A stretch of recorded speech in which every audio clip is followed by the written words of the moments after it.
Good to see you, mate. A little bit different to when we were standing up here last year. You'd been appointed, but hadn't really started the role yet. Yeah, it's been pretty fast-tracked this year.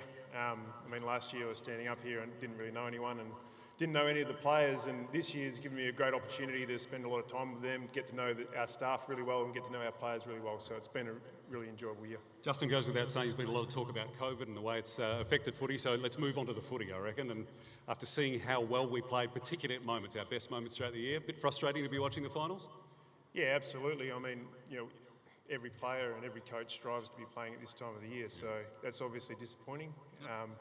And I feel like as a coach, you prepare your players to go out there and win every week. So I feel, looking back and reflecting on the season, we left a few wins out there.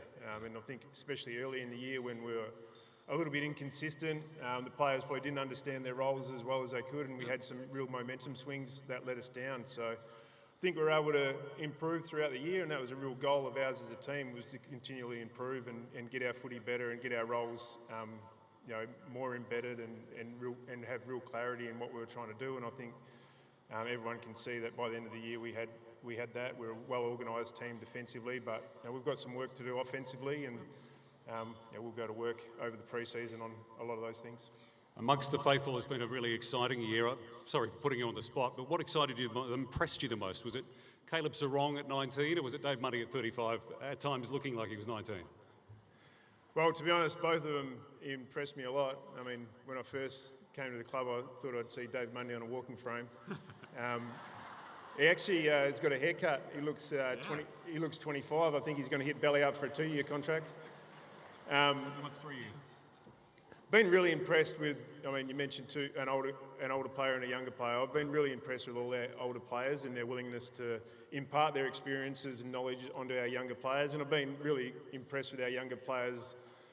They've been like sponges. They've really come into the footy club wanting to improve week in, week out, and they've absorbed all the information that senior players and coaches have given them. And I think all our younger players have improved this year, and we'll need that again leading into next year. Absolutely. Well, after retiring in 2007 and coming back to the club for this season, what was the most striking differences and similarities as well in coaching and the playing career for yourself? Well, I suppose the glaring obvious difference is the facility we're in at the moment. It's a world-class facility. Our players don't want for anything. The supporter base, as I mentioned at the press conference when I first got the job, is as passionate as ever and want us to be a successful footy club. So there are a lot of similarities. There's a lot of really passionate people working at the footy club still that were there last time I was here, and they're still driving the culture in the club to be the best we can be, and everyone just wants success and sustained success, so we're driving towards that.